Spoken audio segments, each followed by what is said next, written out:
Apakah Anda percaya terhadap partai politik? Secara de facto percaya. Ya, kalau kehadiran partai politik percaya untuk hari ini. Cuma lagi-lagi dalam kinerja ataupun tupoksi partai politik hari ini sesuai tidak, kan gitu. Langsung to the point, yang enggak gitu. Kenapa nggak percaya partai politik? Bukan permasalahan masalah eksistensinya ya. Eksistensinya ya oke, akan diakui pasti. Tapi saat kita bilang percaya, kita kan menaruh harap kepada mereka. Dan ini apakah kami mau menaruh harap kepada mereka dengan sudah sekian kali dikecewakan, saya rasa harap itu tidak perlu diberikan lagi kepada partai gitu. Jadi mungkin mau mulai memberdayakan diri sendiri tanpa perlu di partai ya. Kekecewaannya sudah cukup banyak ya mungkin.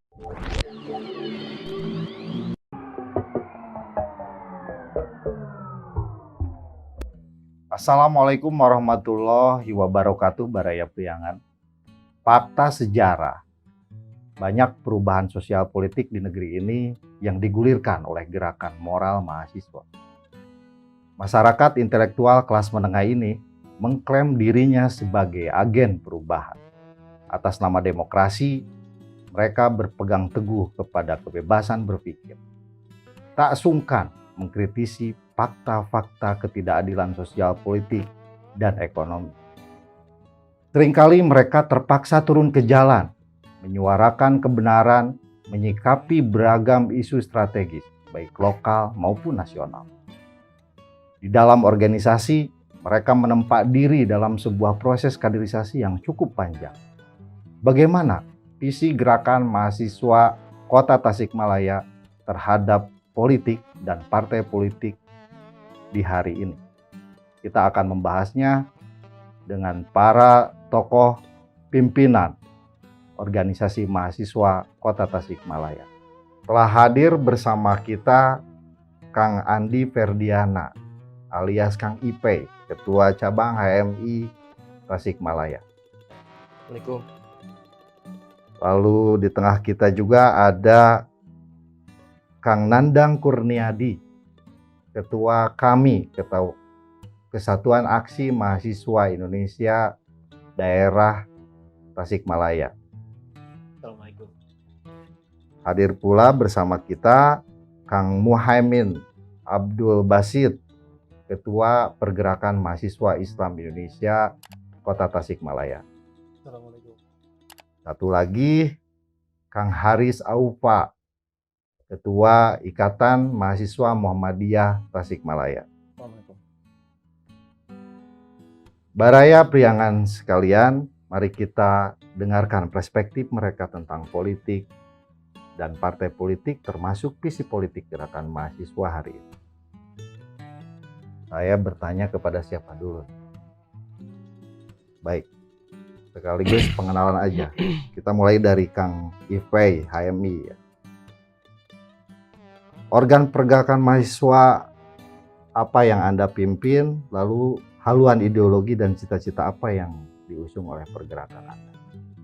HMI memang ini organisasi mahasiswa Islam pertama di Indonesia yang didirikan sejak 1947, dan organisasi kita ini bergerak sudah hampir banyak fase mengalami berbagai zaman.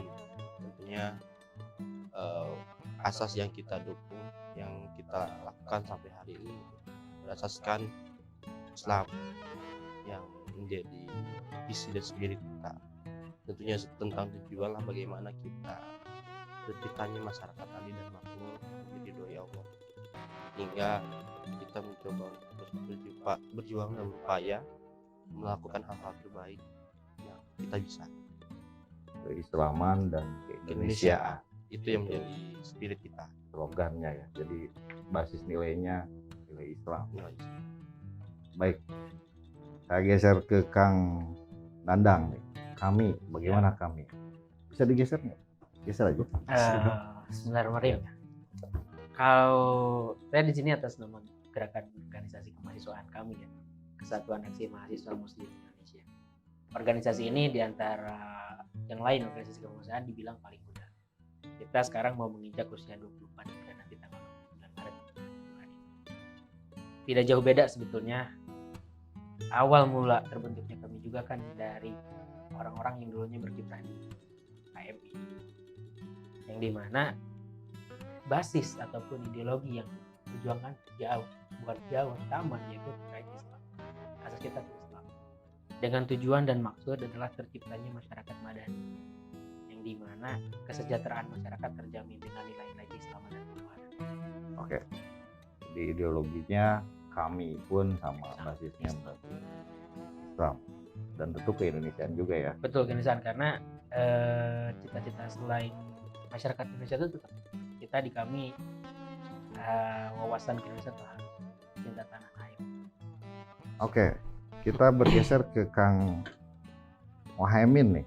Dari namanya aja Mohaimin, ini NU nih. Gini, apa yang organisasi yang Anda pimpin, lalu apa ideologi yang dibangun? Organisasi yang saya pimpin yaitu organisasi PMI, yaitu Pergerakan Mahasiswa Islam Indonesia. PMI itu lahir tahun 1960 dan kemudian asas organisasi kita yaitu Pancasila. Nah, kemudian ideologi kita yang ini ahli sunnah wal jamaah. Artinya ada dua asasnya, ini keislaman dan keindonesiaan. Nah, sebetulnya kalau misalnya dalam konteks sejarah lahirnya PMI ini tidak bisa dilepaskan dengan NU. Meskipun hari ini kita secara struktural organisasi di PMI itu sendiri kita berpisah dengan NU sebetulnya, kan, tetapi secara nilai ideologi kita tidak bisa dipisahkan. Kemudian apa tujuan yang kemudian hari ini PMI sampai hadir di sini, yang tentu bagaimana PMI ini bisa menciptakan insan yang bukan hanya sebatas mencari ilmu, bukan hanya sebatas kita berkajian, kemudian mencari ilmu di kampus, kemudian dalam lingkaran-lingkaran, akan tetapi bagaimana sahabat-sahabat ataupun kader-kader yang ada di PMI ini bisa merealisasikan apa yang sudah dimiliki dalam sebuah keilmuan, kemudian direalisasikan dalam nilai kemanusiaan, kemudian hablum minallah, hablum minannas, dan hablum minal alam. Jadi kalau PMI ini ahlus sunnah wal jamaah yang diimplementasikan dalam amal-amal sosial, politik dan sebagainya. Itu visinya, menarik sekali. Satu lagi nih dari Ikatan Mahasiswa Muhammadiyah. Iya, saya dari Ikatan Mahasiswa Muhammadiyah. Jadi kalau melihat sebenarnya ideologi atau visi yang dimiliki, kami menganut teologi Al-Ma'un. Ini sesuai dengan IMM yang jelas lahir dari rahim Muhammadiyah itu sendiri. Teologi Al-Ma'un menuntut adanya pembangunan umat manusia gitu, terutama dalam 3 aspek yang sangat krusial dan esensial, seperti masalah pendidikan, kesehatan, dan juga sosial atau kemanusiaan gitu. Sedangkan jika mungkin dari teman-teman tadi banyak yang menganut kepaham keislaman dan keindonesiaan, IMM tidak secara tegas menganut keindonesiaan, tapi mengakui dengan tegas Pancasila dan cinta tanah air.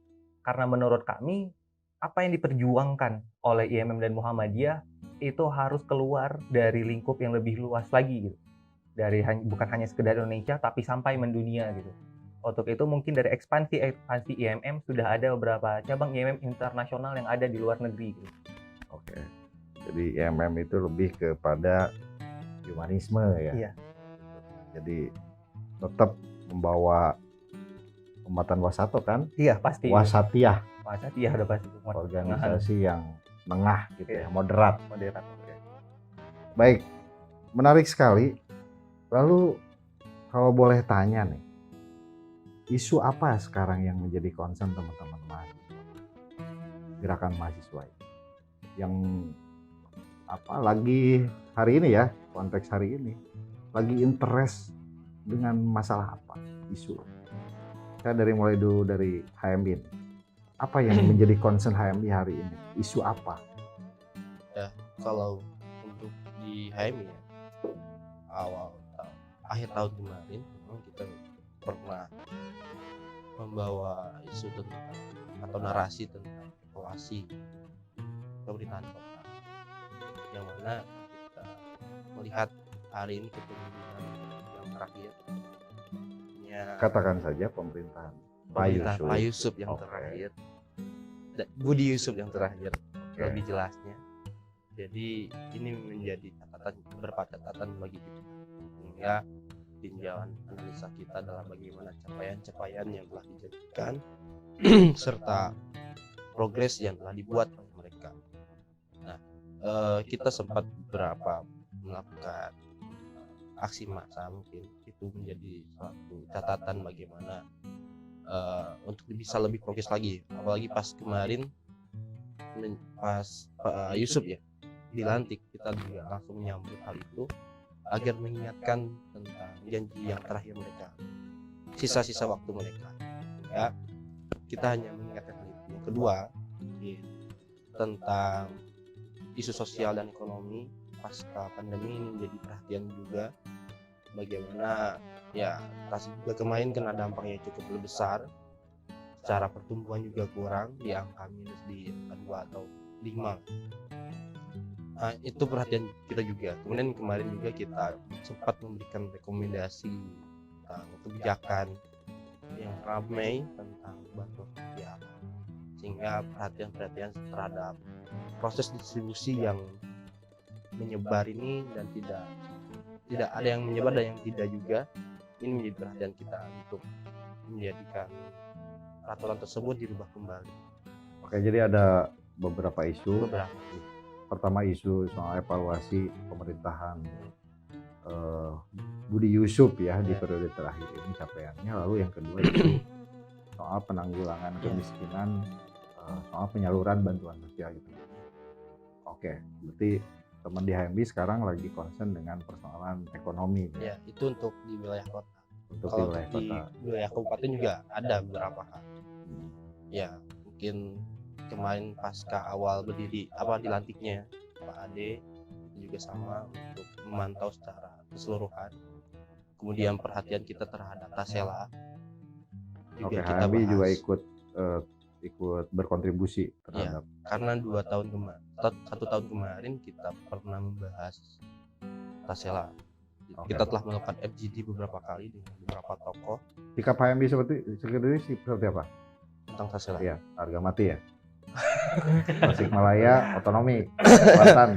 Kalau secara ini ya boleh aja, asal kalau misalkan distribusinya normal, secara politik itu seimbang, ya boleh aja sepakat. Tapi kalau misalkan ini hanya untuk beberapa yang politis saja, ini kan akan melahirkan kesenjangan untuk masyarakat Tasik. Akan melahirkan kemiskinan baru seperti mekarnya kota dan Yes. kabupaten. Oke. Nah itu ya. Berarti HMB masih tengah-tengah ya. Ya, kita mengkhawatirkan hal itu terjadi kembali. Oke. Jadi persiapannya harus matang dan Betul. mungkin itu yang didorong. Oke, menarik sekali. Ternyata HMB juga berkontribusi banyak ya di kota dan kabupaten Tasik. Saya geser ke kami nih, kami daerah. Ya. Kami ini anak-anaknya soleh-soleh ya. Amin. Kita ngaji, hafalan Al-Quran ya. Ya itu lah. Kalau kami kan kayak gitu ya. Betul. Kalau yang saya tahu, nggak tahu kalau sekarang apa sudah rock and roll kaminya atau enggak. Itu jadi suatu Apa isunya? Isu yang concern sekarang. ya, yang jadi concern kami hari ini apa? Sangat menarik ya. Saya ingin tanggapi dulu ini. Tasela itu saya terima kasih, saya selaku orang asli Cikatau, Mas Tasik Selatan, merasa bangga gitu, ada yang perhatian juga terhadap Tasela ini. Kami sendiri enggak gitu? Kita juga secara Concern. keorganisasian concern ke bagian Oke. Tasela, cuman Oke. karena saya dari asli sana, takutnya bawa organisasi atas kepentingan pribadi, itu kan perlu Oke. musyawarah itu. Calon tokoh. Nah, kalau sekarang tuh di kami daerah Tasikmalaya khususnya kota, kita memiliki beberapa isu, banyak sebetulnya isu yang lagi dikaji. Hanya concern sekarang tuh kita berfokus pada tiga masalah yang dikira urgent segera diselesaikan. Yang pertama itu adalah masalah kepemimpinan. Kami tuh merasakan bahwasanya dulu Tasikmalaya ini kan saya boleh katakan krisis lah kepemimpinan. Ketika pemerintahan kota Pak Budi dengan Pak Yusuf berubah menjadi PLT hingga kembali lagi naik menjadi Pak Yusuf, saya tidak merasakan bahwasanya ada signifikan perubahan gitu di Tasikmalaya. Pak Budinya kena dengan masalah kasus korupsi, dan ketika berubah dengan PLT-nya itu seolah-olah Tasikmalaya itu mati. Kita kesulitan masalah birokrasi, harus Oke. semua ke Kementerian. Yang kenapa punya persepsi seperti itu? Ini berbasis data ya, kalau misalkan ini berkaitan dengan isu yang kedua. apa yang dikejar oleh Pak Budi itu banyak sekali program-program yang secara yang secara jadi cita-cita itu belum tercapai. Oke. Kemudian ketika saat sekarang yang concern sekarang banget adalah ketika pemerintahannya Pak Yusuf. Beliau memang dilantik tidak lama, baru-baru, dan juga mempunyai masa jabatan yang melanjutkan juga tidak lama. Tapi saya merasakan melihat geliatnya itu merasanya lesu pemerintahan seperti ini. Dengan dulu sempat ada perubahan perubahan kepala dinas, rotasi, ASN sebagainya, tapi belum merasakan signifitasnya perubahan meskipun signifikasinya apa perubahan di Kota Tasikmalaya gitu. Karena yang isu yang dibawa oleh saya itu terkait kepemimpinan adalah di nomor 2 yaitu masalah kemiskinan. Ini ketika saya kemarin bersama anak-anak kami mengkaji terkait data kemiskinan di Kota Tasik itu kan Tasik itu kaya secara pengeluaran ya, bukan pendapatan aja. Pengeluaran itu dari data BPS kaya. Pengeluarannya sebulannya dikatakan sampai 10 lah per bulan. Tapi ada jenjang yang jauh dengan kemiskinan. Kemarin sangat menarik ketika di Musrenbang dari pemerintahan Jawa Barat mengatakan, kan Musrenbang evaluasinya Kota Tasikmalaya itu adalah kota dengan presentasi kemiskinan tertinggi, sedangkan Depok adalah persentase kemiskinan terendah. Banjar dengan masyarakat paling sedikit gitu kan, dan satu lagi Pak daerah mana. Nah ini menjadikan bahwasanya konsen pemerintahan itu sebetulnya di mana. Ketika kemarin dapat di RJPMD di kemiskinan, tapi anggaran yang dikeluarkan nggak tahu kemana sebetulnya. Nah ini jadi salah satu berdampak ke masalah kepemimpinan ini. Maksudnya para pemangku kebijakan di Tasikmalaya ini konsen ke permasalahannya atau hanya sebatas egaliternya semata? Oke, ya menarik. Menarik ya. Lanjut. Nah itulah makanya ini juga menjadikan salah satu catatan bahwasanya dikatakan Tasikmalaya ini sekarang lagi krisis kepemimpinan lah menurut kami sekarang, terutama para penjabatnya, para ASN-nya. Karena ketika dikaji sampai ke bawah gitu kan, ke dinas-dinas, bagaimana dinas-dinas yang terkait dengan menyelesaikan program-programnya, kami menilai bahwasanya dinas itu hanya menyelesaikan tugas sebagai ASN, tidak ada rasa kecintaan untuk Tasiknya untuk perubahan. Yang penting saya kerjakan program selesai, laporan masuk, anggaran dapat dengan evaluasi selesai, uang itu aman lah secara kajian inspektor ataupun KPK aman selesai. Itu nggak diperhatikan perubahan apa nampaknya mereka di kota. Outputnya apa, outcome-nya apa. Jadi sehingga inilah krisis kepemimpinan yang kami maksud itu. Oke, menarik. ini calon pemimpin semua, saya yakin. Nggak tahu siapa ya yang jadi wali kota atau bupati di hari. Nih kepada capres dulu nih, geser ke capres. Pak Muhaimin, Pak Capres, apa yang menjadi concern PMI hari ini? Oke, untuk concern PMI hari ini, karena kita ini dilantik itu bulan Agustus kan, kemudian ada beberapa hal yang kita konsenkan di Kota Tasikmalaya, sama sebetulnya dengan teman-teman yang tadi mengenai pemimpinan di Kota Tasikmalaya, ini pemimpinan Budi Yusuf. Kita beberapa kali mengkaji dan juga dikorelasikan dengan kondisi yang ada di masyarakat.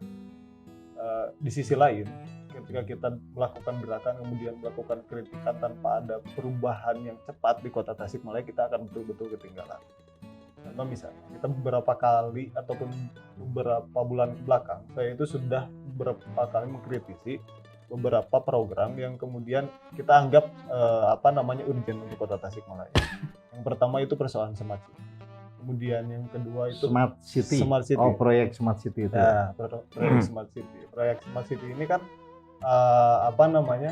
proyek yang cukup adaptif sebetulnya untuk kondisi hari ini, di era zaman hari ini kan, itu bagaimana pemerintahan yang good government itu kan, yang cepat dan tepat dalam pelayanan masyarakat, kemudian dengan berbasiskan teknologi, itu sangat sesuai sekali sebetulnya dengan hari ini. Namun faktanya dalam realisasi ini yang patut kita pertanyakan, karena anggaran yang digunakan itu cukup fantastis. Ya, kita kemarin melakukan sedikit intervensi untuk supaya bagaimana dalam penyelesaian program ini bisa terrealisasi betul-betul dan dirasakan dampaknya oleh masyarakat. Karena nanti akan berdampaknya terhadap pelayanan kepada masyarakat. Yang pertama itu. Kemudian karena kita juga konsen hari ini terhadap kemanusiaan dan lingkungan kan, kita langsung kemarin itu mengkritisi persoalan KTP itu kan hal yang sederhana sebetulnya. Tapi kalau misalnya kita tidak perbaiki sedikit demi sedikit, ini akan menjadi suatu permasalahan yang sulit untuk diselesaikan. Salah satunya KTP gitu di Kota Tasikmalaya. Kemarin banyak masyarakat yang seolah-olah ketika mau berobat misalnya ke rumah sakit ataupun beraktivitas kemanapun kan berdasarkan dengan KTP misalnya. Itu agak sulit juga di Tasikmalaya dalam dalam pelayanan KTP. Kenapa bikin KTP susah? Susah karena sistem yang dibangun mungkin ya, sistem dan juga informasi yang dibangun ataupun yang diinformasikan kepada masyarakat ini kurang begitu merata sebetulnya. Karena contoh kemarin kita mengkritisi persoalan KTP itu banyak masyarakat yang seolah-olah terkendala karena tidak ada belangko. Itu kan isu klasik saya rasa, termasuk kemarin di Kabupaten Tasikmalaya. Saya lihat itu ada Kementerian Dalam Negeri yang langsung sidak ke Disduk karena persoalan belangko yang kurang. Sama pun alasannya yang ada di Kota Tasikmalaya. Ini kan bukan problem yang baru-baru, ini problem yang lama yang kemudian sebetulnya harus cepat-cepat diselesaikan. Karena ini berdasarkan kebutuhan yang paling primer terhadap masyarakat untuk melakukan aktivitas. Kemudian juga saya kemarin dengan teman-teman itu mengkaji mengenai isu kesehatan. Di sisi lain ya betul tadi Kota Tasik ini sudah menjadi kota termiskin di bawah Kuningan bahkan. Ya, di bawah Kuningan itu yang pertama. Juga bukan hanya sebatas kemiskinan itu tidak diukur dari pendapatan aja, tapi kesehatan, pelayanan kesehatan yang ada di Kota Tasikmalaya. Karena kita juga konsen terhadap nilai-nilai kemanusiaan, itu kita pun tidak akan luput dari isu tersebut. Kita kemarin kemudahan akses terhadap pelayanan kesehatan. Nah, itu. Saya lihat dari beberapa data tahun 2020 apa 2021, jadi itu enggak nyampe 50% pelayanan kesehatan kepada masyarakat miskin di Kota Tasikmalaya oleh pemerintah Kota Tasikmalaya. Ini kan sangat dikhawatirkan, apalagi dalam kondisi hari ini, kondisi pandemi gitu loh, yang berdampaknya bukan hanya sebatas kesehatan, tapi ekonomi. Jadi kalaupun masyarakat ini tidak sehat, maka akan berdampak terhadap ekonomi, penghasilan dan lain sebagainya. Maka ini betul-betul harus diperhatikan lah. Jangan sampai sekarang di Rumah Sakit Dr. Soekarjo yang sedang kita konsenkan mengkritisi perbaikan di rumah sakit tersebut karena sudah permasalahannya itu sudah menggurita, sudah sudah kronis lah kan kalau misalnya disebut kronis. Saya ingin menyampaikan pada Bapak Wali Kota karena kita juga udah turun berapa kali sebetulnya belum ada tanggapan kan, belum ada tanggapan dari beberapa otoritas ataupun wali kota, sekda dan juga ketua DPRD ini belum hadir. Nah, saya ingin menyampaikan bahwa tolong karena ini betul-betul berdampak ataupun berhubungan dengan nyawa masyarakat. Oke, berarti PMII hari ini sangat concern dengan isu pelayanan dasar ya. Pelayanan dasar. Pelayanan KTP, kesehatan, pendidikan jadi concern juga nggak? Nah, kita baru concern di kemanusiaan dan lingkungannya aja. Karena kebetulan ada COVID. Nah, itu. Jadi, oke. Baik, menarik sekali. Satu lagi dari YMM nih. Apa yang menjadi concern YMM hari ini? YMM sebenarnya kalau untuk concern dalam hal ini sangat banyak, tergantung dari bidang yang diawasi. Mungkin ada yang mengawasi tentang permasalahan di Galunggung kemarin, PLP2B, alih fungsi lahan. PLP2B apa? Tentang permasalahan fungsi lahan juga. Alih fungsi Ada itu kebijakan-kebijakannya tentang pertanian sangat banyak. Tapi secara umum, saat kita berbicara IMM secara umum, maka IMM fokus kepada dua isu utama, demokrasi dan moderasi. Karena menurut kami, apa isu-isu yang diangkat selama ini, isu-isu yang muncul sekarang ke permukaan, berawal dari dua permasalahan ini. Demokrasi akhirnya kami tafsirkan tidak hanya berbicara mengenai pemilihan saja, tapi mengenai pra dan pasca dari pemilihan. Perwujudan dari yang tadi juga disampaikan oleh teman Muhaimin, sahabat Muhaimin, tentang akses terhadap pendidikan, kesehatan, dan layanan sosial. Itu yang menurut kami menjadi suatu hal penting, bagaimana melakukan pendidikan terhadap masyarakat. Jangan sampai masyarakat hanya diiming-imingi oleh janji dan merasa sudah berkontribusi kepada demokrasi saat sudah masuk ke dalam TPS gitu. Tapi pengawasan dilakukan oleh masyarakat, bahkan nanti perwujudan gagasan-gagasan dari mereka yang dipilih itu nggak ada dan masyarakatnya aja nggak peduli. Baik, apa yang dilakukan oleh IMM soal pendidikan demokrasi ini? Untuk permasalahan ini pertama karena kami memang berfokus dari mahasiswa. Kami itu datang kembali lagi ke kampus-kampus untuk mempertanyakan permasalahan-permasalahan yang ada di sekitar, baik dari kalangan mahasiswa. Kader-kader kami dari mahasiswa terutama yang tersebar di daerah Tasik dan sangat banyak itu di Jawa Barat dan beberapa bagian dari Jawa Tengah ya. Itu, kami minta kembali untuk ke daerah masing-masing untuk melihat lagi keadaan masyarakat sekitar. Jadi mungkin dalam bahasanya kembali ke masyarakat gitu. Karena permasalahan yang terjadi di dalam satu kota itu bisa berbeda dengan tempat yang lain. Nah, kami mengharapkan diaspora dari kader-kader ini untuk bisa tidak akhirnya mencoba menyuarakan, tapi bersuara bersama rakyat. Jadi mencoba bagaimana kembali ke masyarakat, melihat permasalahannya apa, dan menstimulus masyarakat untuk bisa menyuarakan permasalahan ini. Jadi fokusnya tidak hanya dalam kota. Mengenai tadi permasalahan moderasi, ada beberapa survei yang melihat bahwa Tasik memiliki tingkat intoleransi dan radikalisme mungkin bahasa yang sering dipahami ya, tapi kami mencoba menyebut itu sebagai ekstremisme. Ini kadrun sama Wah, bom kalau itu kampret ya. bisa jadi ya gitu. Tapi itu sudah sangat banyak terjadi. Bahkan beberapa survei melihat Tasik ini sudah mulai punya tren positif peningkatan tingkat-tingkat ekstremisme itu. Maka IMM beserta dengan Muhammadiyah mencoba melakukan kajian-kajian serta pengajian-pengajian, diskusi dan pengajian yang berkaitan dengan upaya moderasi ini. Karena menurut kami jauh ya seperti pepatah lama ya, lebih baik mencegah daripada mengobati. Nah, itu mungkin dua isu utama yang menjadi concern dari IMM dan Muhammadiyah. Oke. Baik isu-isu lainnya. Oke, terima kasih. Ini menarik sekali, isu yang sangat variatif di kalangan gerakan mahasiswa menyoroti persoalan yang aktual yang berkembang di tengah-tengah masyarakat Tasikmalaya. Gerakan mahasiswa di kota Tasikmalaya ini ternyata sangat konsen sekali dengan persoalan-persoalan isu politik, sosial, dan ekonomi masyarakat. Kita akan lebih mendalami lagi tentang problematika masyarakat di kota Tasikmalaya, bagaimana persepsi mereka tentang isu apa yang paling penting, yang paling urgen segera diselesaikan di kota Tasikmalaya ini. Tentu saja mereka melakukan kajian di kelompoknya masing-masing dan mereka melakukan aksi untuk menyuarakan hasil kajian mereka. Saya ingin bertanya, ketika Anda memiliki persoalan, lalu Anda menganalisis, tentu Anda menyuarakan itu melalui sebuah mekanisme politik maupun mekanisme birokrasi tentunya.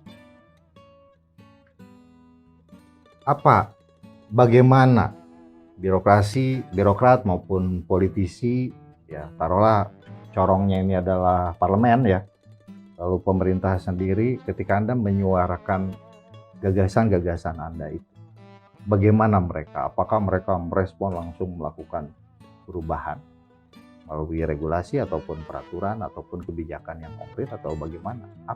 Seperti apa yang terjadi hari ini?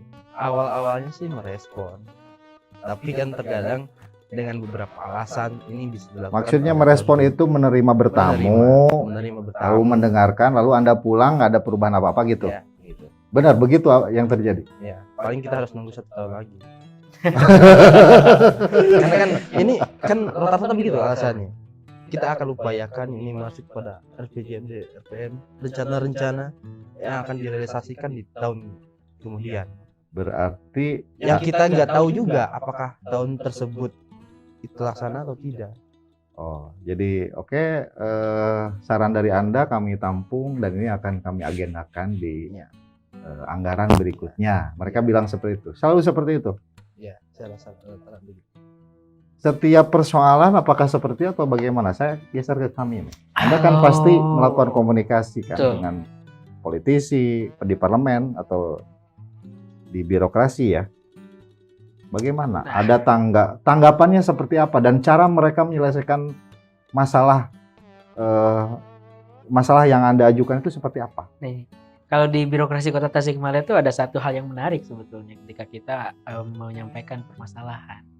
Yang pertama tuh selalu diawali dengan alasan, bukan alasan sebetulnya, pembelaan atau apa. Ketika kita menyuarakan salah satu hal isu dulu, kalau misalkan masalah isu kemiskinan ini belum masuk ke ranah parlemen lah bahasanya.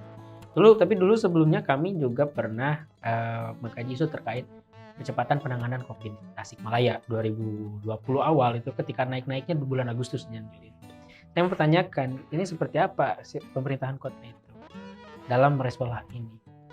Jadi kebiasaannya itu adalah mereka selalu beralasannya kita sudah melakukan yang terbaik dan ini tetap saja kita kemampuan. Jadi selalu ada sesuatu hal yang dikorbankan. Seperti apa? Maksudnya seperti apa? Nah, kalau misalkan kalau dulu saya pernah bertemu dengan Pak PLT tapi belum ketemu karena tidak hanya diwakilkan oleh eselon.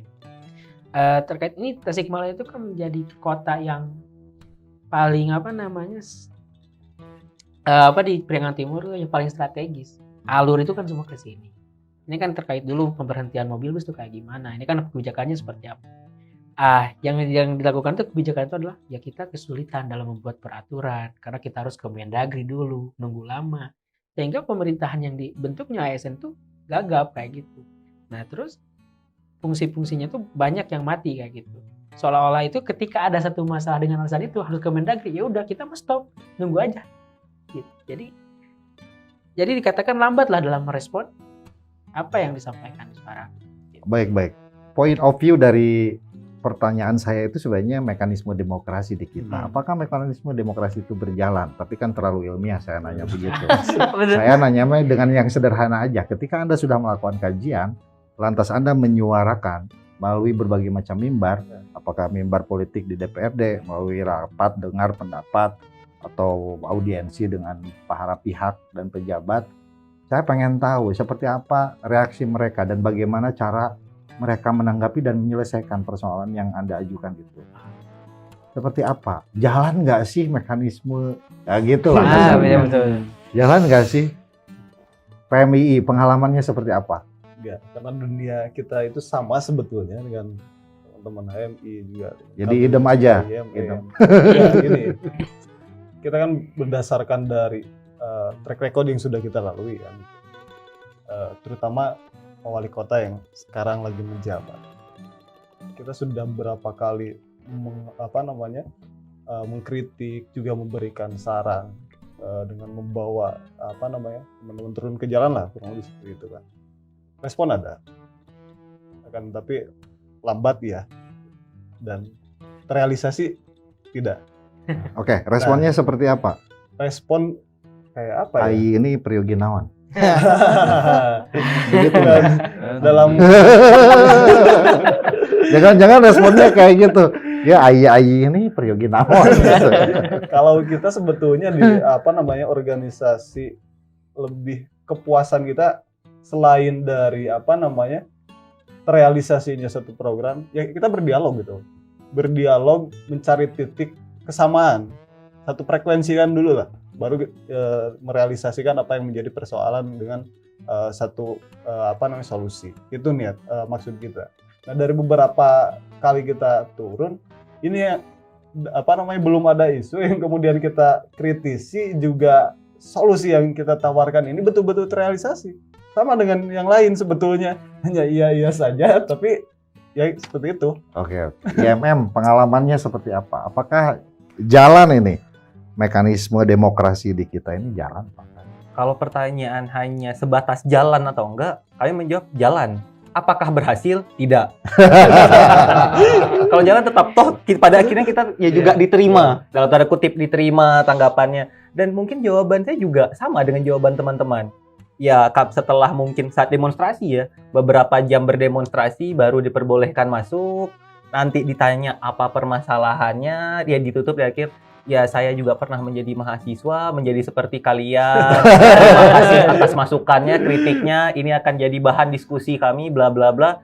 Dan ya beberapa waktu kemudian kami akan demo isu yang sama dan jawabannya akan sama. Ya udah. Jadi ya ini ya semacam siklus yang berulang. Ya. Dan toh nggak ada eksekusi nyatanya juga. Belajar heroik zaman akang. Iya, itu mungkin salah satu ya bahasa-bahasa klise. Jadi kalau ditanya pertanyaan, jawaban kami semua ya sama. Toh yang kami hadapin, isu yang kami hadapin, orang yang kami coba lawan mungkin ya itu juga. Jadi nggak ada perubahan. Baik, menarik. Sebenarnya apa yang salah? Apa mekanisme demokrasi atau mekanisme responsibilitas pemerintah dengan aturannya ada kan, akuntabilitas dan keterbukaan, partisipasi publik lah dan sebagainya. Apakah mekanismenya atau tanda kutip ya, ini orang. Ini masalahnya di mana? Apakah di mekanisme demokrasinya? Demokrasi itu kan mengatur, kita mengatur, negara itu mengatur ya, melalui partai politik, melalui legislatif, melalui parlemen. Ini yang salah di mana? Apakah sistemnya atau orangnya? Dan saya dulu ya. Oke, ini Nah. dulu, ya Mem dulu. Jadi menarik sebenarnya saat ditanyakan sistemnya atau orangnya, atau mungkin keduanya. Nah, saat kami melihat permasalahan seperti ini, kami rasa ada suatu pemahaman yang sama, yang juga salah ya, di antara orang-orang yang dalam ini. Tapi kalau kita melihat sebagai sistem demokrasinya, saya rasa sistem demokrasi sebenarnya sudah sangat baik mengatur hal-hal demikian gitu. Bagaimana membuat kebijakan, public policy, dan bagaimana kita menyerap aspirasi. Tapi ingat bagaimana pemahaman dari para pemangku kekuasaan ini. Saat mereka akhirnya menerima kami di dalam tanda kutip rumah kami juga, di kantor mereka ya, mereka anggap itu adalah sebagai suatu formalitas belaka. Bukan sebagai suatu tempat untuk bisa berefleksi, mengkritisi juga kinerja mereka, dan mewujudkan pengabdian mereka. Jadi saya rasa ada suatu pemahaman yang salah dari orang-orang yang ada dalam sistem ini. Karena kalau mungkin cuma satu orang, oke gitu. Cuman kalau misalnya orangnya cuma satu ya, ini kok ya. kok siapapun yang kami temuin kok dari generasi ke generasi kok gini-gini juga gitu. Jadi kan ada suatu kesesatan yang diturunkan lah gitu diwariskan terus. Mungkin gitu sih kalau kami ngelihat. Kalau menurut kamu, Oke. Muhaimin gimana? Ini Kayaknya- orang, kok mental orangnya atau ininya? Kayaknya Pak Wali butuh wakil. Ini jawaban politis sekali nih. Ini jawaban politis sekali. Jadi intinya Pak Wali banyak urusan dan wali kota sekarang butuh wakil. Walaupun cuma 2 bulan gitu. Gimana? Ya, sebetulnya butuh gebrakan. Karena kalau misalnya kita lihat dari sama sebetulnya ya tadi konteks di birokrasinya itu sendiri. Kalau misalnya toh hari ini ingin responsif dalam sebuah persoalan yang kemudian dihadapi dan juga merealisasikan solusi, ya memerlukan perangkat yang cekatan dalam merespon sesuatu. Kamu mau bilang kalau anak buah Pak Wali ini KB boyot? Ya kalau misalnya nggak Pak Wali, ya anak buahnya. Kalau misalnya nggak anak buahnya ya Pak Walinya. Nah, anak buahnya nih boyot atau Dua-duanya boykot. Gitu, baik, perlu ada korelasi mudah-mudahan ataupun Pak Wali kerjasama, nonton nih ya. Dan Amin. ini menjadi concern dia untuk semakin terbuka. Ya, kita sedang mengkritisi masyarakat demokrasi bebas untuk berbicara. Jangan ada pembungkaman. Oke, saya tanya ke kami nih. Ini orangnya atau sistemnya? Kalau menurut saya pribadi ya, terkait permasalahan krisis kepemimpinan yang tadi sempat saya bawakan, krisis kepemimpinan itu tidak bermasalah dalam sistem. Sistem yang sudah diatur sebagian rupa di Indonesia itu terkait demokrasi itu ya sudah sejalan dengan apa yang dituliskan dalam perundang-undangan ataupun sampai ke dalam Al-Quran. Hanya mentalitas kepemimpinan inilah orang-orang yang merasa mereka sebagai pemimpin melupakan hal paling penting sebagai seorang pemimpin ini. Wah, ini bahaya. Milenial punya pikiran. Gini ya maksudnya. Kita ada error mentalitas nih dalam pemerintahan dan dalam politik. Begitu, kira-kira seperti itu. Ya, seperti itu karena pemerintahan sekarang itu terlalu banyak tuntutan hingga melupakan karakter seorang pemimpin itu apa. Karena kalau karakter pemimpin itu nggak pernah lepas dari angka 4 itu. Tidak pernah ditambah dan tidak pernah dikurang. Oke. Yang pertama itu kan yang kejujuran itu kan sidik. Kedua itu kan amanah, patonah gitu kan, dan tabligh. Yang paling pertama aja kejujuran. Tidak jujur pemerintahannya, langsung loyo. Karena apa? Harus mencari hal yang ditutupi hingga memunculkan apa? Rasa ketidakpedean itu. Karena berbahasa Indonesia kan berani karena benar, takut karena salah. Kalau sekarang pemerintahannya takut kita datangi, berarti punya salah kan? Simpelnya gitu. Kalau misalkan mereka betul memperjuangkan, ya udah siapapun ayo, gitu. Dan mentalitas yang lainnya itu mereka lupakan seolah-olah, adalah saya mah aman, saya makan lancar, apapun tidak terasa. Inilah bagaimana mentalitas kepemimpinan tuh lupa akan hal 4 ini. Karena yang digaung-gaungkan selalu kami mengayomi masyarakat, kami cinta masyarakat kecil. Pribadi mereka ada gak yang 4 itu? Mereka ditebarkan ke para penjuru, dirinya sendiri lupa akan 4 itu. Itu yang saya rasa. Oke, Masalah oke. demokrasinya aman sebetulnya. Oke, jadi bukan di sistemnya tapi di orangnya. Iya, karena Gitu. demokrasi itu sistemnya akan terbentuk dan baik. Orangnya pun kalau udah baik. Dan kalau demonstrasi sekenceng-kencengnya dengan isu yang sekenceng-kencengnya, pertanyaannya Ayi Priyoginawan.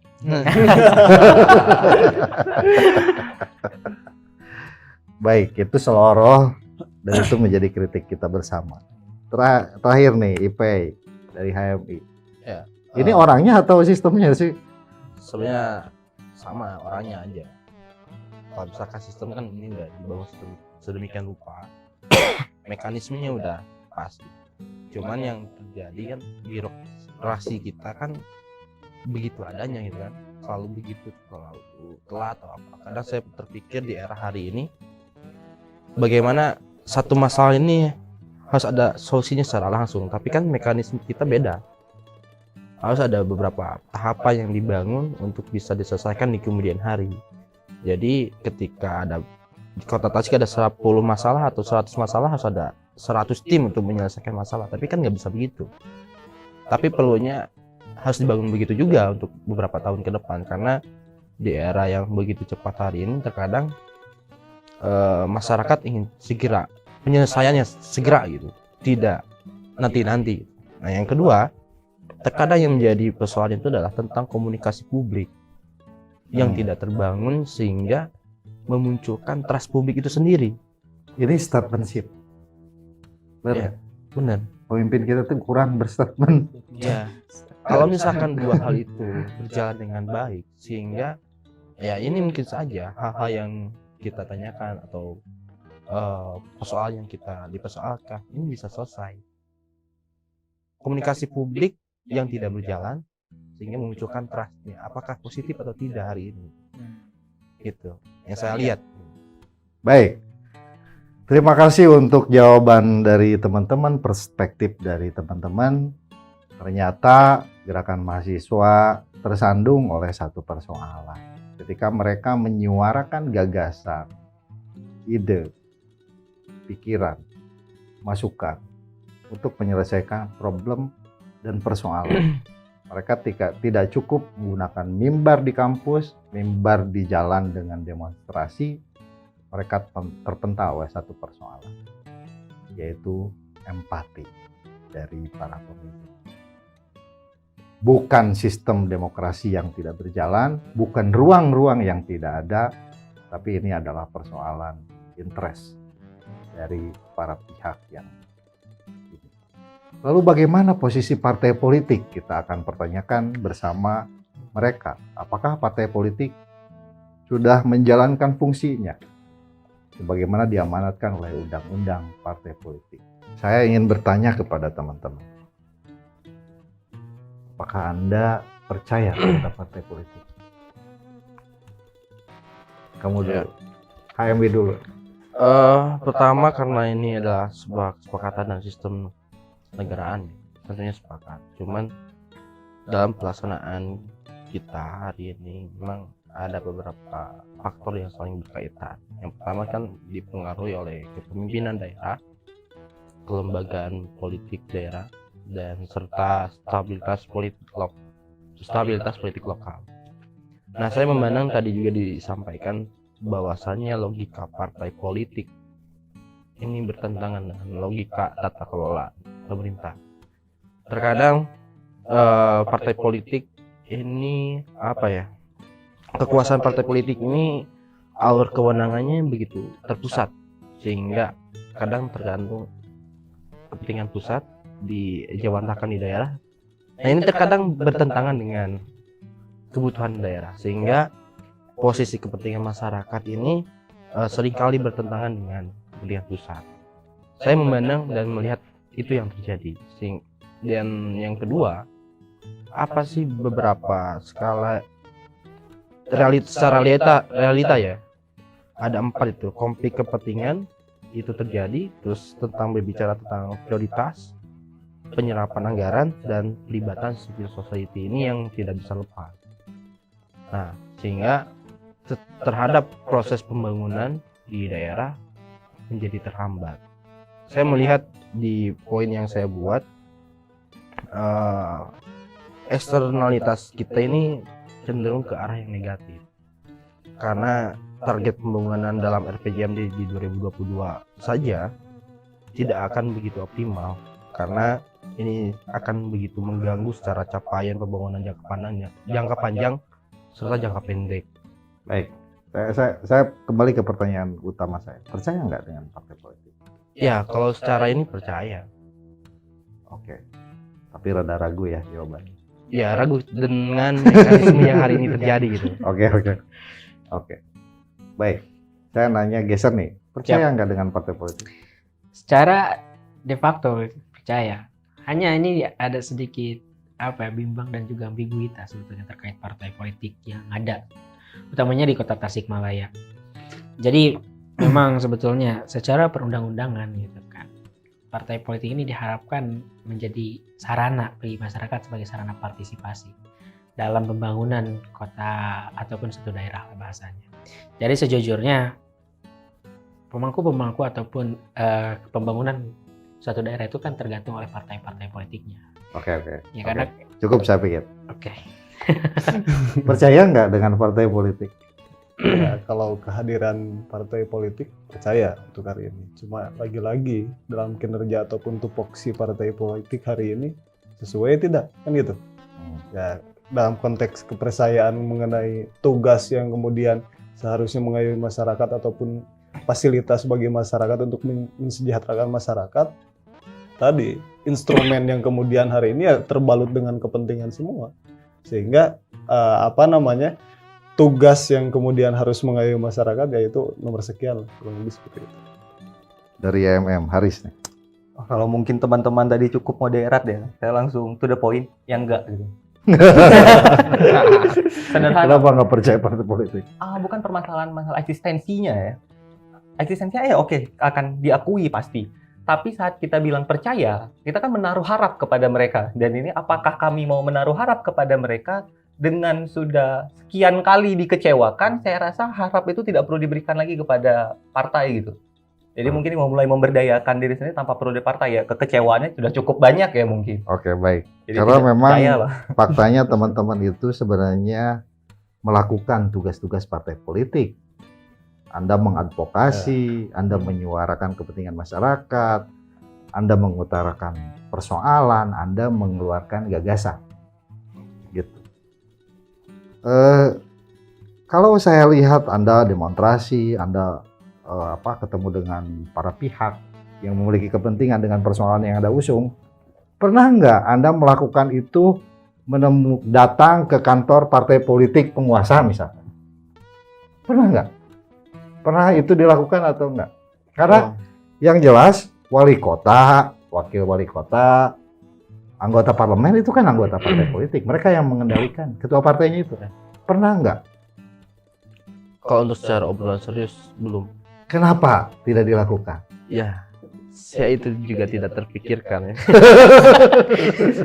Mungkin ya bisa jadi satu-satu cara alternatif ya untuk kondisi saat ini.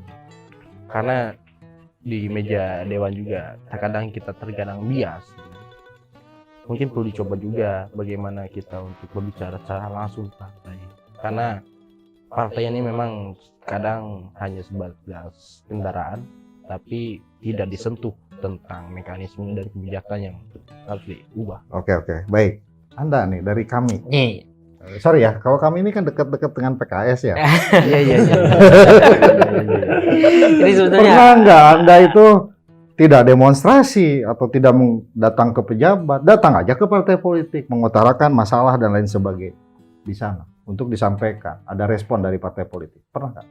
kalau secara masuk ke kantor pernah kan disampaikan lah ke salah satu partai politik itu.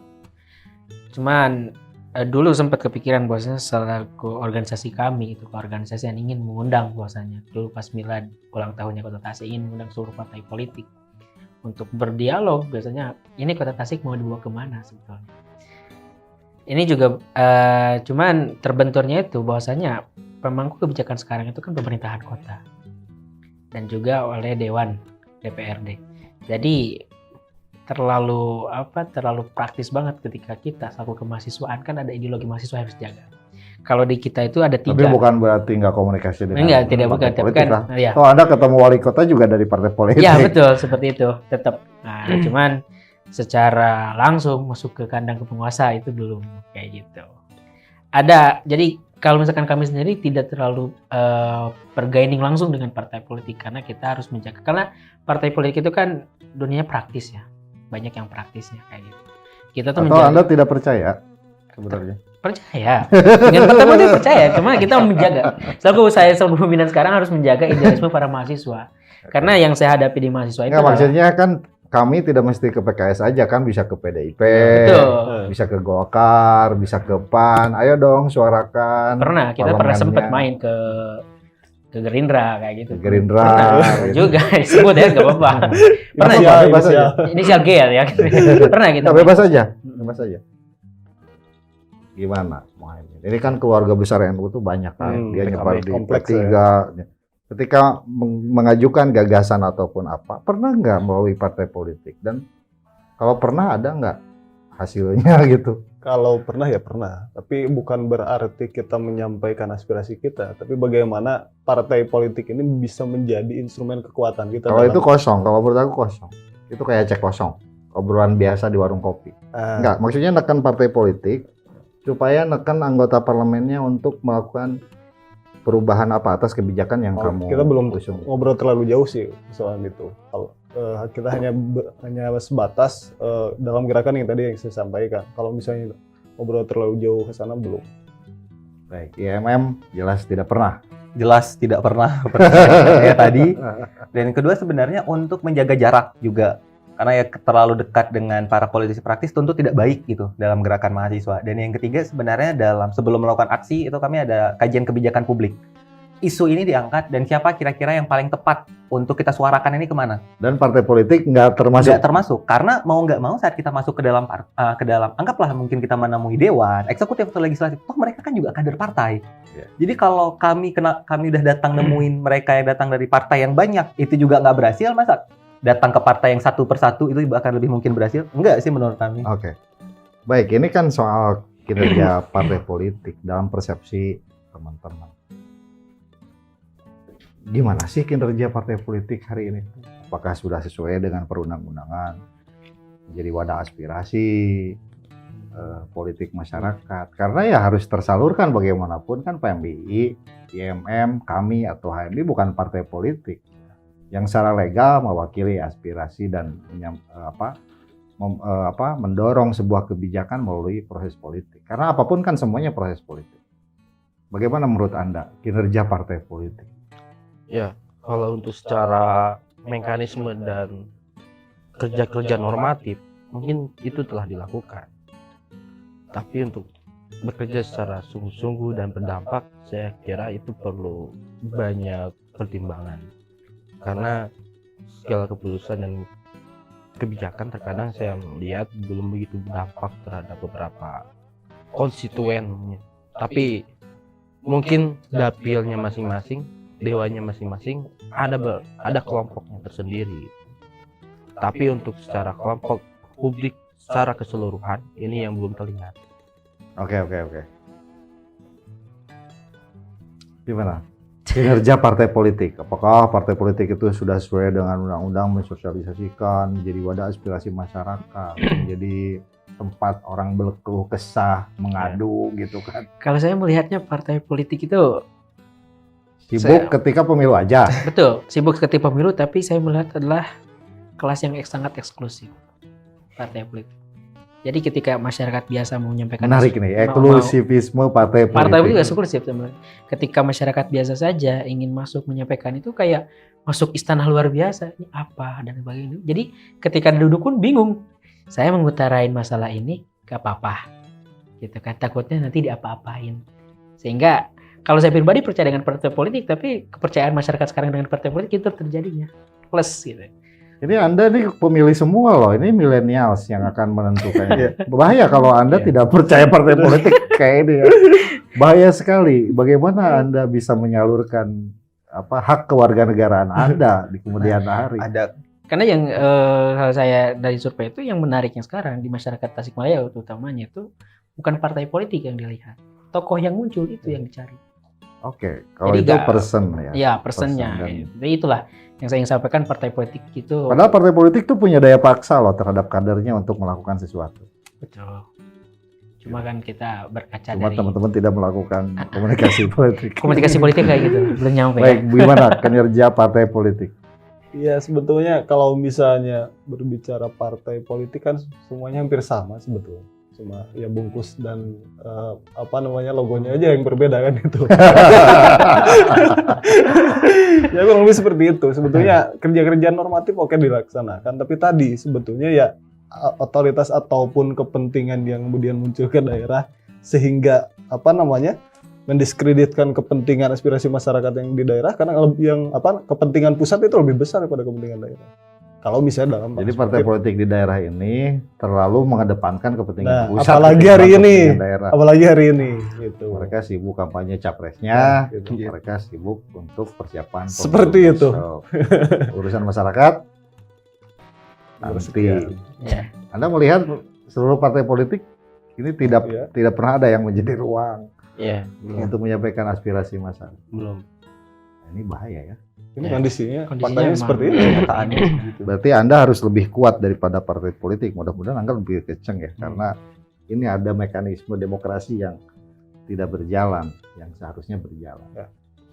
Oke, harapannya untuk partai politik. Seperti Siapa? apa harapan dari teman-teman? Ya, Dari HMD Saya- dulu nih. masih meyakini tentang sirkulasi elit nasional, bahwasannya ada tren pemuda di sana dan peran apa yang terjadi pada saat itu. Mungkin saya melihat dari 20 tahun kemarin, yang terlihat itu adalah entrepreneur dan pengusaha yang terjadi, yang lahir, yang hari ini menduduki beberapa posisi di partai politik. Tapi saya meyakini untuk ke depan, orang-orang profesional dan intelektual sepertinya harus menduduki peran-peranan itu. Jadi Anda melihat hari ini partai politik itu tidak mengedepankan kualitas, tapi mengedepankan mekanisme pasar dalam pemilihan. Iya, Siapa yang berduit dia rekrut, ya, siapa yang memiliki intelektualitas, integritas, pemahaman Ya. itu diabaikan begitu. karena kalau misalkan hal-hal itu dilewat, ini akan menyingkirkan beberapa peran dan potensi yang ada, apalagi kita sebagai kalangan muda. Ya, kuncinya tadi, kalau misalkan kita tidak memiliki trah, tidak memiliki modal, kita tidak ada kesempatan untuk itu. Jadi Anda melihat sekarang mekanisme demokrasi ini sudah benar-benar liberal, Ya. gitu ya. Ya. Jadi kumaha pasar, Ya. siapa yang ngawur duit dia yang menang gitu. Ya, fakta itu yang terjadi. Menangislah Fakta yang yang berkembang. berproses. Lalu ini Ya, aktivis mau pada kemana nanti di Menangislah yang kemudian hari? berproses. Ya itu makanya. Artinya ya partai mau tidak mau harus mereposisi posisinya dan mengevaluasi posisinya. Atau mungkin karena partai politik ini sangat pragmatis ya. Memang udah faktanya masyarakatnya pengen begitu, jadi dihadirkannya mana yang boga duit gitu ya. Ya, Seperti itu. ya artinya kan yang muncul di masyarakat jadi begitu. Jadi demikian. Jadi kos politik yang besar. Karena kinerja partai yang buruk. Nah itu. Setuju nggak? Setuju. Ya, ini tidak terlahir proses kaderisasi yang baik. Jadi partai politik yang harusnya melahirkan kader pemimpin Ya. yang baik, lebih instan mungkin ya, Betul. mengambil orang yang punya duit Ya. untuk dorong Betul. menduduki jabatan-jabatan politik. Ini bahaya nih, orang kaya semua nanti akan Sangat menguasai partai politik. Kalau menurut Anda nih, Partai harapannya buat partai politik apa? partai politik ya harapannya itu pertama mampu melahirkan calon pemimpin yang luar biasa, karena yang saya tahu partai politik itu punya mekanisme terkait pengelolaan sumber daya. Diajarkanlah mereka bagaimana untuk menjadi pemangku kebijakan, diajarkan mereka bagaimana untuk menjadi seorang yang diplomatik dan sebagainya. Itu harus dikencangkan. Nanti dulu, Soalnya ada loh anggota dewan masuk jadi legislatif, dia nggak tahu apa-apa. Dia 5 tahun karek apa? Oh gitu. Jadi Nah ini harapan saya kepada partai politik benar dalam penciptaan seorang pemimpin itu benar-benar serius, bukan hanya sebatas pemandangan belakang. Anda mau ngomong kalau kaderisasi di partai politik itu nggak berjalan? Berjalan mungkin, tapi bagus atau enggaknya itu yang dipertanyakan. Oke. Ya nggak jalan sama aja. Ini politisi, maksudnya- ini calon politisi nih. Ya mungkin hanya sebatas kajian dan sebagainya, tapi kan hasil outputnya yang Oke. hasilnya tetap kayak Muhaimin. Harapan saya sih untuk partai politik sebetulnya tadi bahwa kalau misalnya mengidealkan apa yang semestinya jadi sesuai dengan undang-undang yaitu sebagai lahan aspirasi, ini kan perlu step yang cukup luar biasa.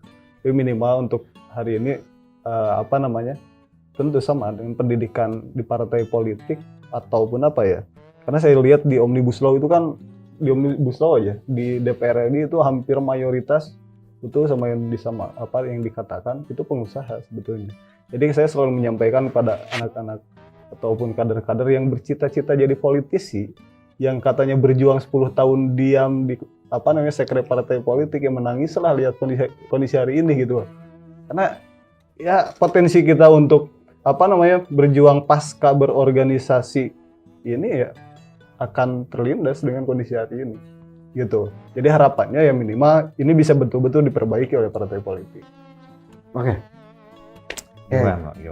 Konsekuensi logis ya dari tadi yang nggak percaya itu, tapi bukan berarti ini adalah suatu hal yang statis. Pasti kepercayaan Lu tidaknya kayaknya kan nggak milih-milih deh dari kemarin ya. belum pernah semenjak pertama kali punya hak pilih belum pernah dipakai sih, belum pernah dipakai sama sekali gitu. Oke, itu urusan lu lah.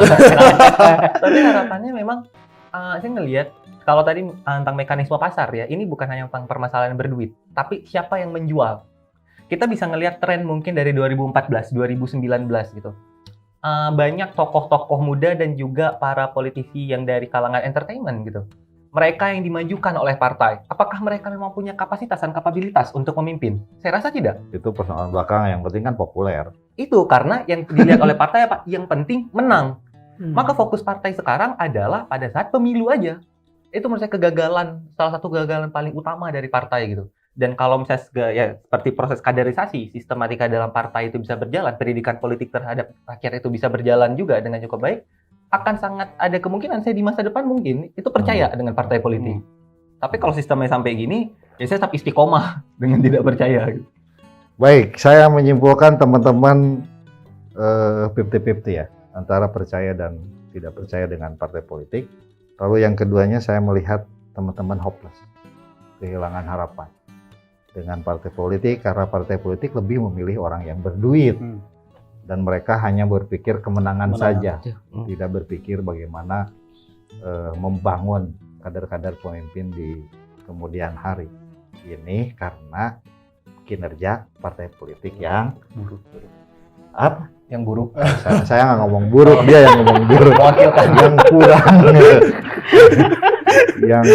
yang kurang optimal bahasa saya. Saya perhalus saja ya. Oh, iya.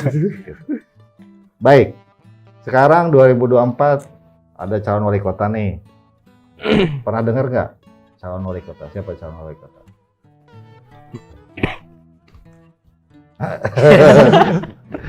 Jadi gerah seniornya banyak soalnya. Pernah dengar? Adalah beberapa. Ada beberapa juga ya. Oke, pernah dengar. Ya naif lah kalau nggak pernah dengar. Karena sekarang udah bersolek ya. Udah bersolek. Ya, masalahnya kalau misalkan ada calon wali kota ya saya nggak milih di sini. Oke. Ya, Dengar calon wali kota. kalau menduga-duga ya semua orang bisa. Oke, saya pengen hal yang tidak bersifat menunjuk orang. Tidak, saya pengen nanya ini aja. Jangan banyak-banyak, 3 aja lah. 3 indikator wali kota yang dibutuhkan besok di 2024. Wali kota seperti apa? Kamu dulu. Pertama menurut saya yang paling penting itu perspektifnya jelas. Perspektifnya tidak hanya tentang masalah perbaikan ekonomi, tapi bagaimana dia bisa membangun pembangunan ekonomi. Wawasannya juga itu menurut saya sangat penting.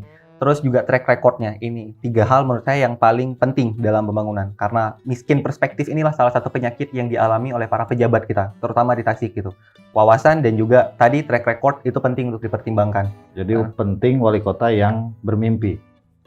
Bermimpi dalam artian Memiliki mimpi. memiliki mimpi itu jelas sangat penting karena pembangunan dan pembangunan peradaban berawal dari mimpi. Tanpa ada mimpi ya kita akan ada di posisi ini aja terus gitu. Oke. Jalan yang mimpi yang paling cepat adalah tidur.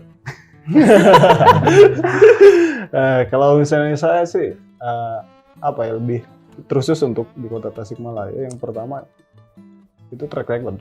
Track record itu salah satu hal yang paling penting untuk pemimpin selanjutnya. Kemudian ya betul tadi mimpi harapan besar, dan itu harus diwujudkan, bukan hanya sebatas mimpi. Itu 3 poin itu yang tentu harus dipegang teguh oleh calon pemimpin nanti ya untuk kota Tasikmalaya. Oke. Tadi di awal saya bilangnya 4 ya, ini harus 3. Berarti saya bikin. Aku tambahin 1 nggak apa-apa. Gak apa-apa jadi 3. Jadi 2 ada gak apa-apa. Pemimpin Tasikmalaya itu adalah 1, mempunyai sifat kepemimpinan Nabi yang 4 itu. Yang paling utama itu jujur. Dimanapun juga jujur, selain kesalahan dan juga kecerdasan. Yang keduanya tuh menginginkan pemimpin Tasikmalaya itu adalah orang yang benar-benar cinta akan kota ini. Itu aja. Bukan hanya atas kepentingan sendiri, bisnis dan apanya, tapi cinta dengan kota ini yang ingin dibangunnya itu. Oke. Terakhir, Ipen Ya, yang pertama harus terbuka, yang inklusif lah dengan ini. Kemudian yang kedua sama ada track record yang jelas, memiliki prinsip yang jelas juga. Yang ketiga apa ya tadi tuh saya lupa. Intinya mampu menjawab lah itu. Mampu Bertanggung menjawab jawab lah. berbagai macam persoalan yang Iya. ada. Baik, Baraya Priangan, menarik sekali perbincangan dengan para pemimpin Gerakan Mahasiswa Kota Tasikmalaya dengan berbagai macam perspektifnya. Mudah-mudahan perbincangan ini tidak hanya sebatas perbincangan, ini menjadi pertimbangan bagi para tokoh partai politik, bagi masyarakat luas mengenai perspektif apapun yang mereka sampaikan. Kita akan sambung di episode perspektif berikutnya. Terima kasih. Billahi taufiq wal hidayah. Wassalamualaikum warahmatullahi wabarakatuh.